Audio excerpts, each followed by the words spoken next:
G'day YouTube, Warbles not a lot here. Not actually the final harvest for the garden, but 6 carrots in one day, and they're pretty big carrots. I'm going to call that 3 platefuls of vegetables.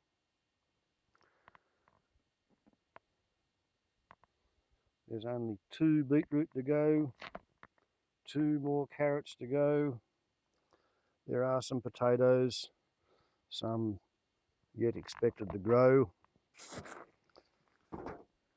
Not so many more tomatoes expected, but I did come to a pretty good arrangement with whatever it was that was eating the tomatoes. I don't know whether it was a mouse or a bird.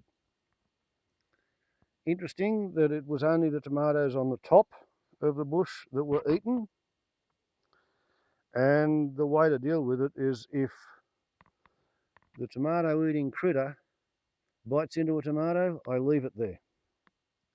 All the other tomatoes, when they get to be days off being ripe, I harvest them. And then I put that in the cold safe where the mouse or the bird or whatever it is can't get at it. I get to eat that tomato, and the critter comes back and it actually finishes off the tomatoes it's previously started on. I've never had such a good cooperative relationship with vegetable eating local wildlife before. I'm really impressed. The fact that it's on the top of the bushes makes me think that it's probably a bird, not a mouse. Corn.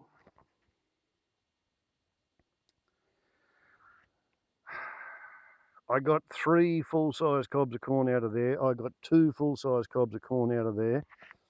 I have 3 of these baby corns still to go here, and I have 3 more the same size which came out of there in the cold safe.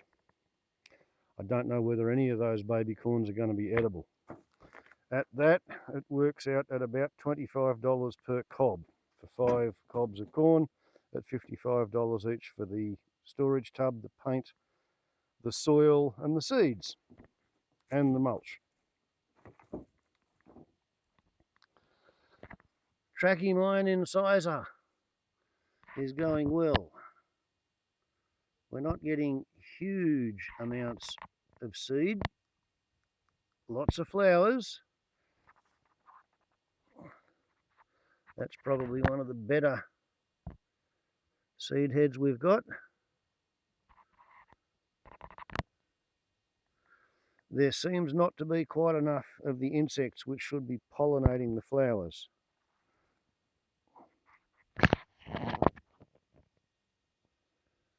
So yeah, 30% pollination rate on each flower, but this is the 15-year-old long surviving mother plant, so to speak. There were 24 onions at $36 to set up that little tub, $1.50 each.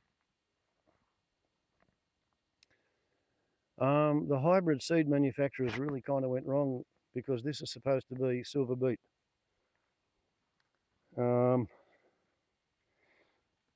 This is probably silver beet.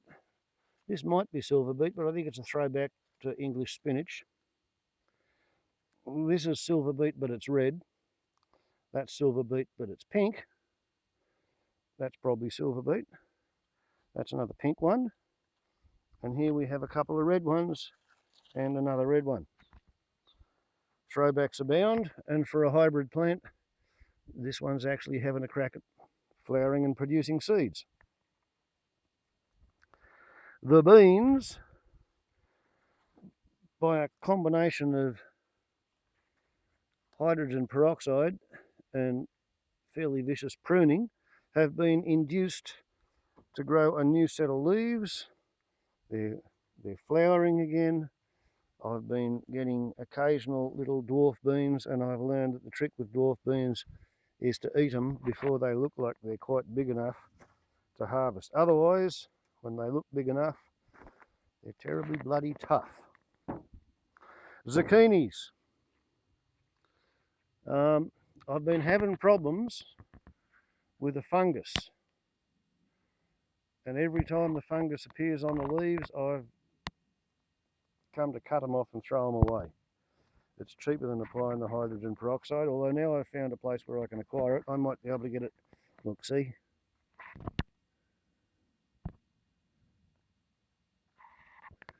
Yeah, so the cure for that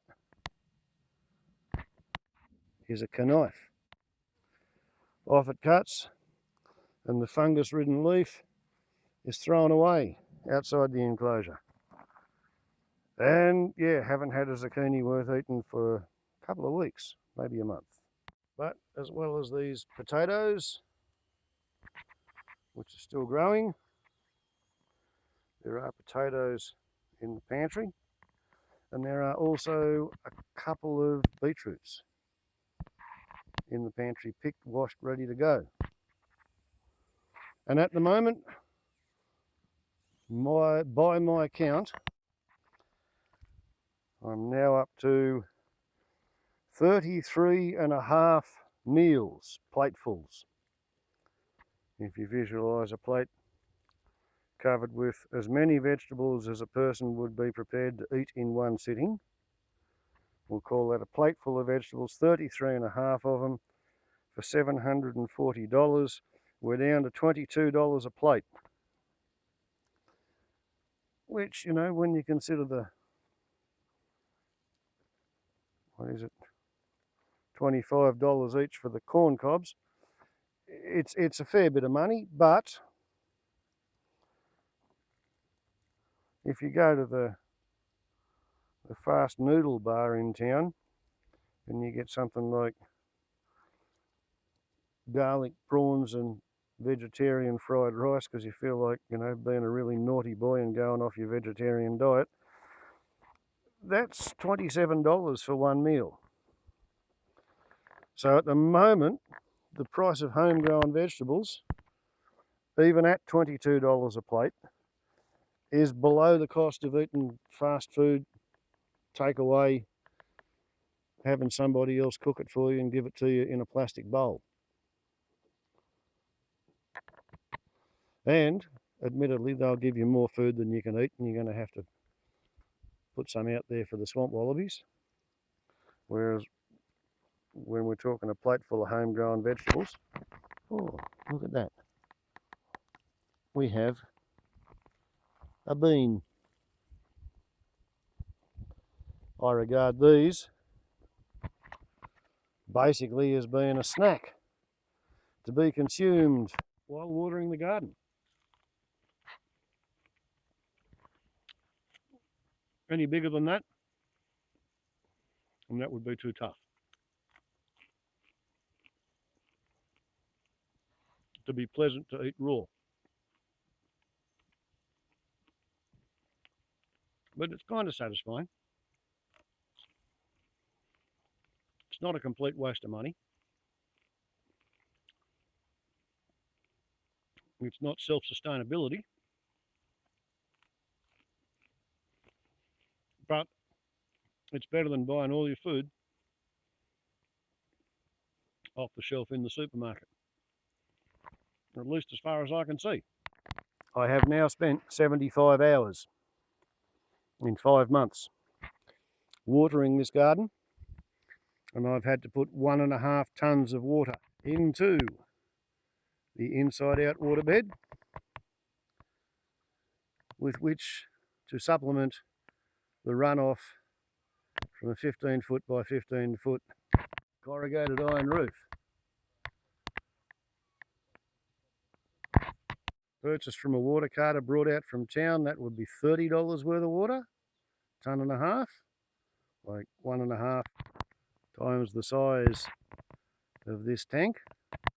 But that would involve it being full of chlorine and fluoride and alum.